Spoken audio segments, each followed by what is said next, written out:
Hello friends, जैसा कि last part में मंजिल में आपने सुना कि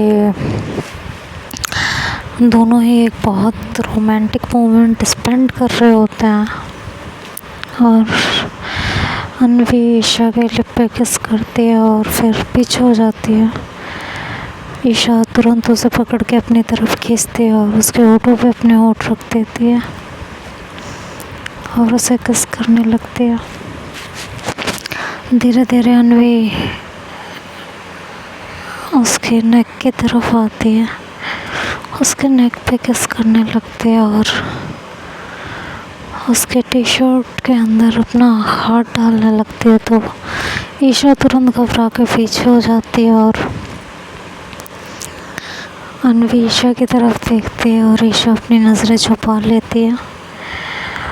अनवी बोलती है, कंफर्टेबल नहीं हो? तो ईशा कोई जवाब नहीं देती, वो चुप रहती है। अनवी फिर थोड़ा सा आगे आती है ईशा की तरफ और उसको अपनी बाहों में लेती है, उसको बेड पे लेके आती है और बेड पे लिटा देती है। अनवी भी उसके पास ही आके लेट जाती है, उसका हाथ अपने हाथों में लेती है और कहती है, I am always with you, always, हर वक्त तुम्हारे साथ रहूँगी, तुम्हारे पास रहूँगी, कभी भी तुमसे दूर नहीं जाऊँगी। ये कह के उसके हाथों पे किस करती है। देन उसका फेस अपने हाथों में लेती है और कहती है, ये चेहरा देख के पता है मेरे दिन की शुरुआत होती है, इन आँखों में मेरी ज़िंदगी बसती है। ये आँखें तुम्हारी इतनी खूबसूरत है ना, किसने मुझे अपना दीवाना कर रखा है। किसी और से मैं कुछ क्या कहूँ या और क्या मांगूँ, मतलब भगवान ने तो मुझे हर खुशी तुम्हारे रूप में दे दी है।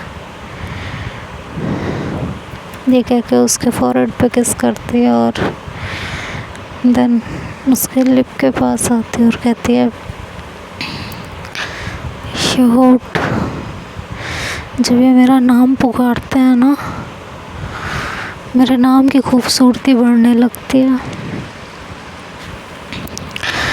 मुझे मेरा नाम पसंद नहीं था, लेकिन जब से तुम्हारे होठों से अपना नाम सुना है, तब से मुझे बेहद पसंद आने लगा है, बेहद।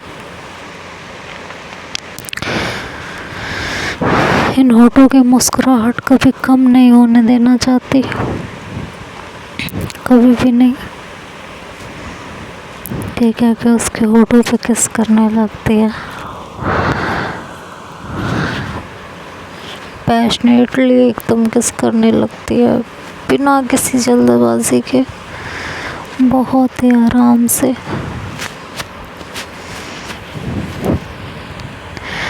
देन ईशा अपने बाहें जो है अनवी के इर्द गिर्द रख देती है और उसे अपने बाहों में जकड़ लेती है। अनवी जो है काफ़ी देर किस करने के बाद अलग होती है और फिर उसके नेक की तरफ देखती है, कहती है, ये जो गर्दन है ना तुम्हारी, ये मेरे रास्ते का मोड़ है। जो मंजिल मैंने तय की है ना आज, उस मंजिल से गुज़रते हुए रास्ते का मोड़, जो मुझे बेहद प्यारा है, बेहद प्यारा। इससे ज़्यादा प्यारा तो मेरे लिए कुछ हो ही नहीं सकता।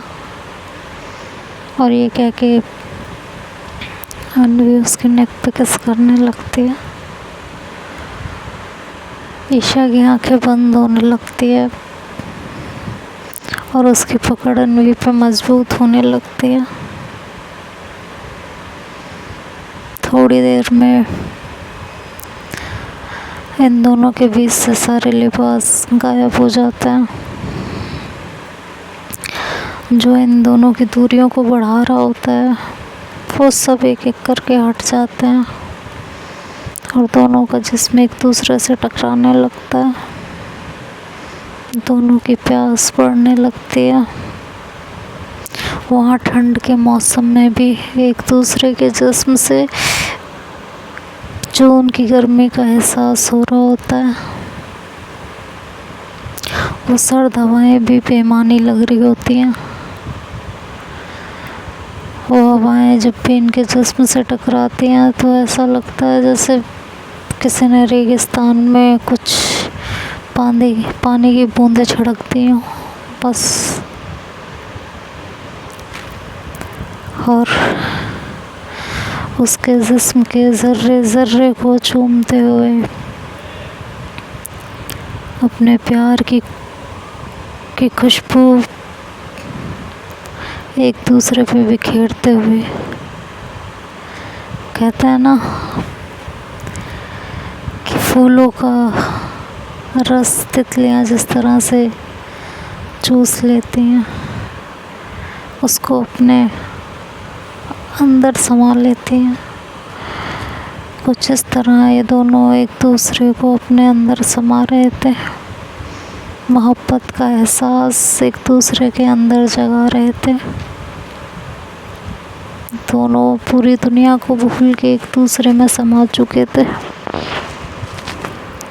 अगर इस समय कोई एक दूसरे को नज़र आ रहा था तो सिर्फ और सिर्फ मोहब्बत और मोहब्बत में सारी हदों को पार करना एक अलग ही सुकून होता है। दोनों ही अपने अपने मंजिल तक पहुंच चुके थे। अपनी मंजिल तक पहुंचने के बाद अन्वी ईशा को अपनी बाहों में लेती है और ईशा अन्वी की तरफ देखती है और दोनों ही शर्मा जाते हैं और अपनी नज़रें नीचे कर लेते हैं। दोनों को ही हिम्मत नहीं हो रही एक दूसरे के देखने की। दोनों काफ़ी शर्मा रहे होते हैं। मोहब्बत चीज़ ही ऐसी होती है, कोई कितना भी बोल लो शर्म तो आ ही जाती है, वो भी जब पहली बार महबूब आपकी बाहों में हो।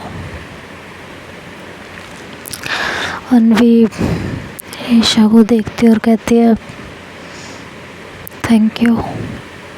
ईशा कहती है नज़रें झुकाते हुए कि किस लिए? तो अन्वी बोलती है खुद को मुझे देने के लिए। तो ईशा कहती है कि इस हिसाब से तो मुझे तुम्हें थैंक यू बोलना चाहिए हर वक्त। तुमने भी तो खुद को मुझे दे दिया। कहती है रिश्ता ही ऐसा है हम दोनों का, हम दोनों ही एक दूसरे को एक दूसरे के लिए समर्पित कर चुके हैं। ईशा अन्वी को हक कर लेती है और कहती है प्लीज़ मुझे कभी छोड़ के मत जाना। मेरा सब कुछ, मेरे पास जो कुछ था मैं तुम्हें दे चुकी हूँ। इसके बाद अगर तुमने मुझे छोड़ा ना, मैं मर जाऊँगी। तो अन्वी ईशा के मुंह पे हाथ रखते और कहते हो पागलपन मत किया करो, ना फालतू की बातें किया करो, ऐसा कुछ नहीं होने वाला है, ठीक है ना? मैं तुम्हें छोड़ के जा रही हूँ ना तुम मुझे छोड़ के जा रही हो, तो ये फालतू की बातें बंद करो, समझ में आया? तो अन्वी बोलती है कि ईशा कहती है कि आई नो बट एक डर रहता है बस। तो अन्वी कहती है ईशा ये डर निकाल दो प्लीज़। जितना डरोगी उतना रिश्ता कमज़ोर हो जाएगा, और जितना इस रिश्ते पे विश्वास होगा ना उतना ये रिश्ता मजबूत होता जाएगा। मैं तुम्हें खुद नहीं खो सकती हूँ। एक बार मोहब्बत में चोट खा के देखिए, तो दर्द को सहना बहुत मुश्किल होता है, बहुत ज़्यादा मुश्किल। इसलिए कह रही हूँ, ये बातें मत किया करो। और जिसे दर्द का अंदाज़ा हो ना, वो चोट नहीं दिया करते, ये याद रखना हमेशा। तो फिर ईशा अन्वी को हक कर लेती है। अन्वी बेड पर से उठती है तो ईशा कहती है क्या हुआ? तो कहती है उठो ज़रा पहले। कहती उठा लो ना गोद में। कहती नहीं उठो, मैं गोद में नहीं उठाऊंगी, तुम्हारा और मेरा वज़न एक बराबर है, समझ में आया? मेरे बस की नहीं है तुमको गोद में उठाना, उठो पहले। तो ईशा कहती है क्या हुआ, आराम करने दो ना, थक गई मैं। तो अन्वी कहती है अच्छा इतनी जल्दी थक गई? हाँ। कहती है हाँ ना थक गई मैं। तो कहती उठो, जल्दी उठ जाओ। तो फिर ईशा उठती है वहाँ से। अन्वी उसको पीछे से ऐसे हक करती है और धीरे धीरे उसे चलाते हुए वॉशरूम की तरफ लेके जाती है। तो कहती बाथरूम में क्यों? कहती चलो। तो फिर दोनों बाथरूम में जाते हैं, और जैसे ही बाथरूम में जाते हैं अन्वी शावर ऑन कर देती है। तो ईशा कहती है यार इतनी ठंड में तुमने, यार पागल हो चुकी हो क्या? तो कहती है बेबी चुप रहो। और ये कह के उसके होठों पे किस करने लगती है दोबारा से। तो ईशा थोड़ा उससे दूर हटने की कोशिश करती है, बट अन्वी तुरंत उसके हाथों को पकड़ लेती है और बिल्कुल शावर के नीचे ले जाके वॉल से लगा देती है। पानी की बूंदें इन दोनों के जिस्म से होते हुए नीचे फर्श पे जा रही थी, और जो मोहब्बत की आग थी उस पे जब पानी की बूंद पड़ रही थी तो वो आग ज्वालामुखी का रूप ले रही थी, जिसका फूट के बाहर आ जाना बहुत ज़रूरी था। अन्वी थोड़ा पीछे होती है और ईशा को बहुत ध्यान से देखती है, बहुत प्यार से। तो ईशा बहुत शर्मा जाती है। कहती क्या है तुम्हें शर्म नहीं आती? कहती है अपने महबूब को इस तरह देखने में कैसी शर्म। हाँ, इस दिन का तो बेसब्री से इंतज़ार किया था, अभी तो कोई गाना गा रहा था। हाँ, बड़ी बेचैन थी मैं यार, कल परसों से था मुझे इंतज़ार इस दिन का बरसों से। हाँ, तो ईशा कहती क्या है? तो अन्वी कहती है मोहब्बत है, मोहब्बत है, और आपसे, सिर्फ आपसे मोहब्बत है। तो ईशा एकदम से उसको पकड़ के अपनी तरफ खींचती है और पागलों की तरह उसके पूरे फेस पे किस करने लगती है, उसके पूरे फेस पे किस करती है। देन उसको चूमते हुए उसके गले के मोड़ से नीचे उतरते हुए उसके जिस्म के हर पैमाने को अपने जिस्म में उतारने लगती है, उसके जिस्म की खूबसूरती, उसकी महक को अपने अंदर जज्ब करने लगती है। और एक बार फिर से दोनों एक अलग ही दुनिया में खोने लगते हैं। अन्वी तभी ईशा को पकड़ के अपनी तरफ खींचती है और उसके होठों पे फिर से किस करने लगती है, और इस बार किस कुछ ज़्यादा ही हार्ड और रोमांटिक वे में होती है। किस करते करते दोनों एक दूसरे के होठों को ऐसा लगता है जैसे आज खा ही जाएंगे। अपने मोहब्बत की निशानियाँ एक दूसरे के होठों पे छोड़ने लगते हैं, लबों की छाप एक दूसरे के जिस्म पे छोड़ने लगते हैं। कहते हैं ना जब तक मोहब्बत में निशानी ना मिले तब तक मोहब्बत अधूरी सी लगती है।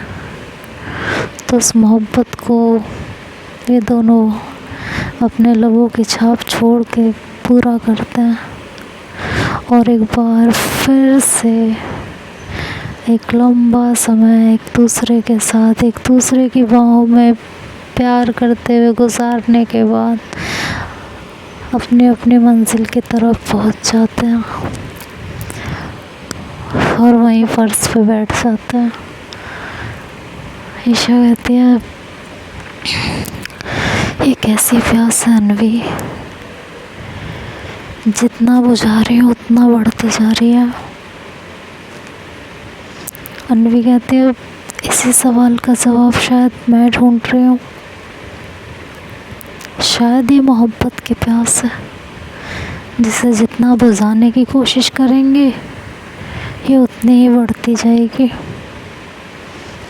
तो अनवी कहती है, ईशा कहती है, मोहब्बत की प्यास पता नहीं था मुझे कभी किसी के साथ इस कदर इस तरह हर पल को महसूस करूँगी। खैर एक बार फिर से दोनों एक दूसरे की आंखों में खो जाते हैं, एक दूसरे की आंखों से अपनी अपनी मोहब्बत को महसूस करने लगते हैं। आज दोनों को एक दूसरे में अपनी मोहब्बत बेशुमार नज़र आ रही थी। दोनों ही मोहब्बत की अपनी अपनी मंजिल को पा चुके थे, एक दूसरे के हो चुके थे।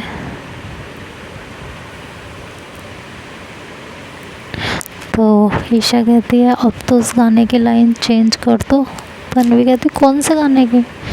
कहती है, वही जो आपने गाया था। तो कहती है, अच्छा वो?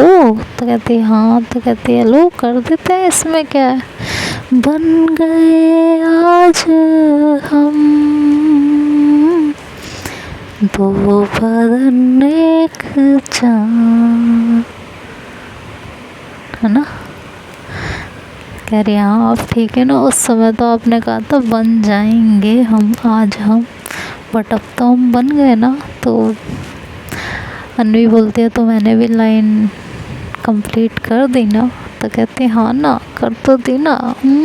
आई love you so much, you are such a sweetheart. तो अनवी कहती है कि, ईशा कहती है कि, ओ सॉरी, अनवी कहती है कि आई रियली लव यू, मन ही नहीं कर रहा तुम मेरी बाहों से ऐसे हटो, बस ऐसे ही रहो ना। तो ईशा कहती है, तो कौन कम वक्त तुम्हारी बाहों से दूर होना चाहता है। मैं खुद नहीं होना चाहती, बट इस बाथरूम से ज़रूर दूर होना चाहती हूँ।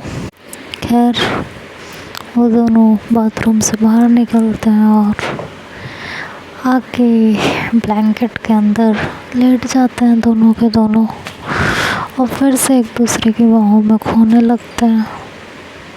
दोनों काफ़ी थक चुके होते हैं, तो दोनों को बहुत जल्दी नींद भी आ जाती है और दोनों सो जाते हैं।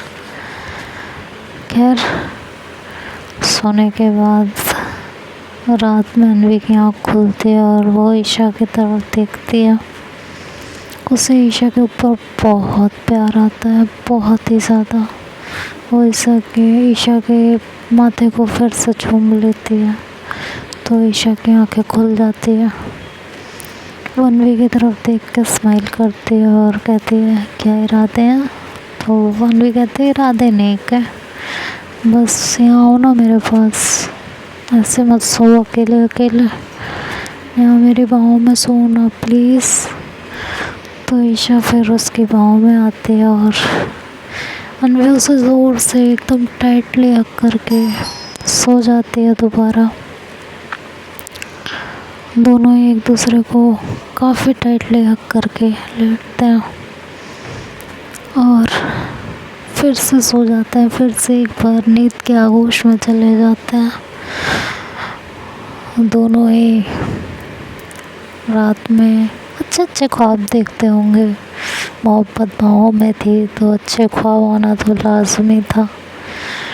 नेक्स्ट मॉर्निंग ये दोनों सोते ही रहते हैं। निहारिका और महक आके जब इनका डोर नॉक करती हैं तब इन दोनों की आंखें खुलती हैं और एकदम हड़बड़ा जाते हैं क्योंकि ऐसे ही ब्लैंकेट के अंदर होते हैं।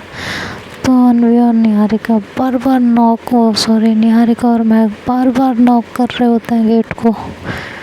तो ईशा चिल्लाती है, कहती है रुक जाओ, खोल रहे हैं यार, आफत काट रखी है। कह रही है अभी तक तुम दोनों सो ही रहे हो? कि हाँ सो रहे हैं, खोल रहे हैं अभी। तो कहती है जल्दी खोलो, इतना टाइम क्यों लग रहा है? तो कहती है शांति से खड़े रहो, खोल रहे हैं। तो ये दोनों जल्दी जल्दी कपड़े पहनते हैं और जल्दी जल्दी कपड़े पहनने में ईशा अपना लोवर उल्टा ही पहन लेती है और जाके डोर ओपन कर देती है। तो अनवी और निहारिका और महक अंदर आते हैं। तो अनवी भी ऐसी ब्लैंकेट में ही लेटी रहती है कपड़े पहन के। तो कहते हैं अभी तक तुम दोनों सो ही रहे हो? तो कहते हैं हाँ। तो देखते हैं आगे स्टोरी में क्या होता है। तब तक के लिए bye bye and take care.